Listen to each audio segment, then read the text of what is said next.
Good Friday morning, everybody. Skylar Callan here on Between the Ears, and today a little NBA talk as Joe Mazzulla has picked up his 100th career win as the head coach of the Boston Celtics, becoming the fourth fastest in NBA history to reach that milestone, putting himself in the conversation with guys like Tom Thibodeau, Steve Kerr, Avery Johnson.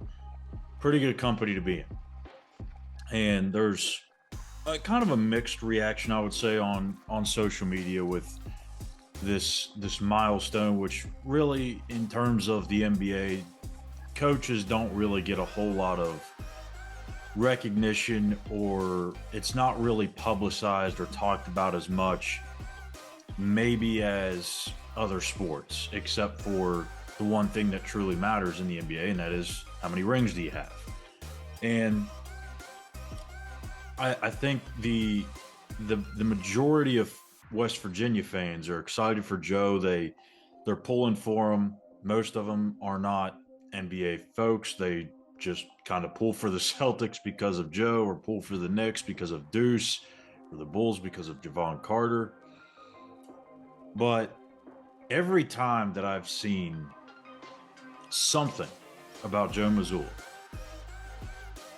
and it's from the Celtics or somebody in the Boston media, or maybe even nationally, ESPN, NBC Sports, whatever the case may be, Celtics fans are like up. I think they're more torn than anything on whether they actually like the guy or not, and I don't get it. Like, I mean, he's won 100 games. He's won 73% of his games through a season and a half, and that's not just by happenstance. I mean, this guy knows basketball. He knows how to coach. He knows how to get the best out of guys. And to me, I think it's kind of a slap in the face whenever you sit there and talk about a guy that, again, has won 100 games, the fourth fastest to ever do it. And we're just going to talk about the players that he's got on his roster. And that's the reason why he's got the record he's got.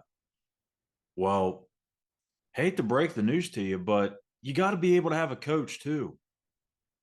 You got to have somebody that the guys in that locker room can trust and can buy into, because at the end of the day, it does not matter how much talent is on that damn roster. It doesn't.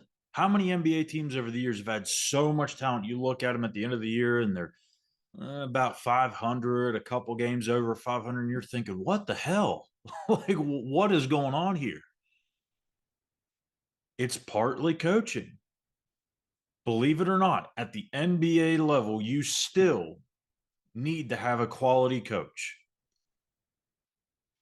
Why do you think the Milwaukee Bucks have gone through what now, two head coaches in the last handful of years? They fired Adrian Griffin mid-season. They were like, what, 33-19. They fired him because he was underperforming. Maybe not wins and losses, but the team wasn't buying in. They were tuning him out. Defensively, they were a train wreck. That's why they go out and they bring Doc Rivers in. Somebody that has that voice and can get that buy-in factor to be elevated. I've never heard one thing in the 1.5 years that Joe Mazzulla has had this job, interim or full-time, where the players did not back him or show some sort of support. They have been all on board.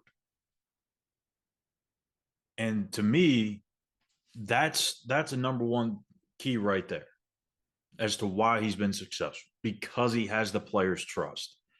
And there's all this talk about it's championship or bust for the Celtics. Well, I mean, come on.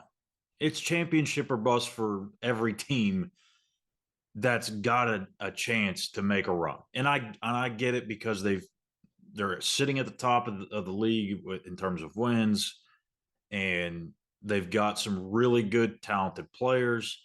It's time for them to win. They're overdue. They've been ready for a championship in Boston. But look, it's not necessarily championship or bust. Getting to the NBA Finals is a tough feat. You have to win 4 out of 7 3 times. That's not easy. There's a lot of talent in this league, and the East is significantly better than what it had been back when LeBron James was in his early days with the Cleveland Cavaliers. It's not just a straight line to the finals. There's a lot of tough roads that Boston and everybody else has to go through. A lot more parity now. So getting there is not just, you can't just write Boston into the NBA Finals and say, well, if they don't win it, then they need to make a coaching change. No, no. Joe Mazzulla, if they ever think about firing a guy for winning 73% of his games and having playoff success, I will throw that in there. He has to have playoff success. He's got to be able to move this team and advance this team beyond the first round consistently. I get that. And I think he will. But you can't fire a guy just because he doesn't win the NBA Finals. You can fire every coach that doesn't get there.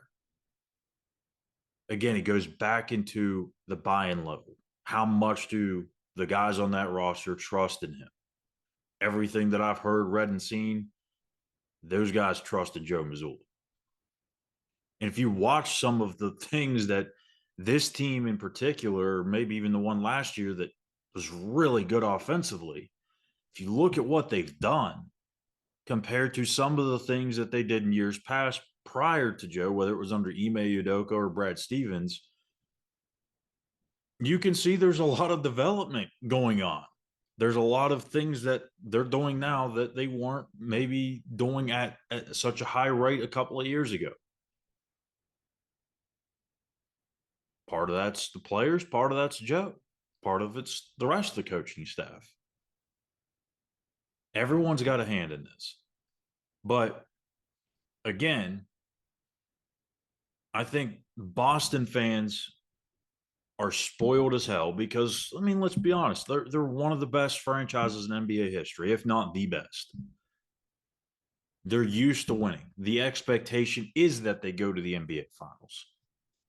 And if they don't, it's a disappointment. I totally understand it. But we're talking about Brad Stevens, who was widely regarded as one of the smartest, highly intelligent, brilliant coaches in the NBA.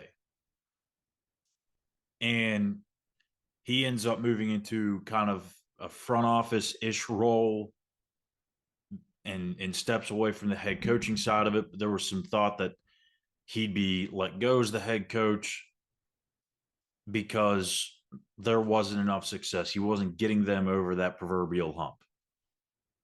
Well, if Brad Stevens couldn't do it, and Ime Udoka in his lone year, or maybe it was 2 years, couldn't do it, why is there pressure for Joe Mazzulla to do it? That's the one thing that I've yet to find an answer on, or for someone to give me the answer on. If there was so much pressure on Brad Stevens and he didn't follow through, and same thing with Ime, why is there so much with Joe? Is it just because he had that tag of, or that label of having the interim tag and got promoted to the head coach? Like, maybe that's it. I really don't know.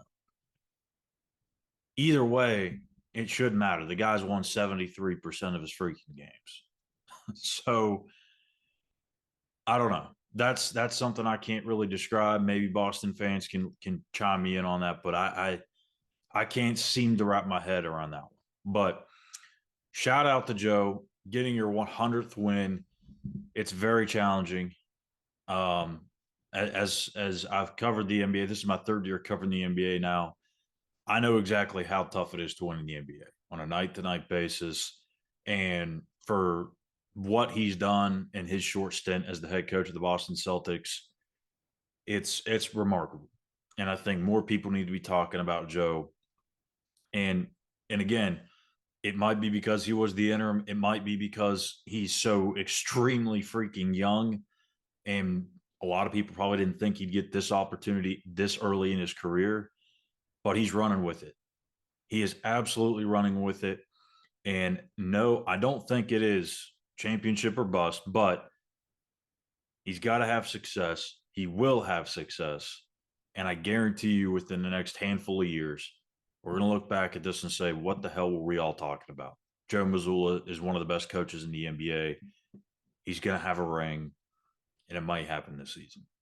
So hats off to you, Joe, for win number 100. And the Boston Celtics, along with the rest of the NBA, are now in the All-Star break for the next week.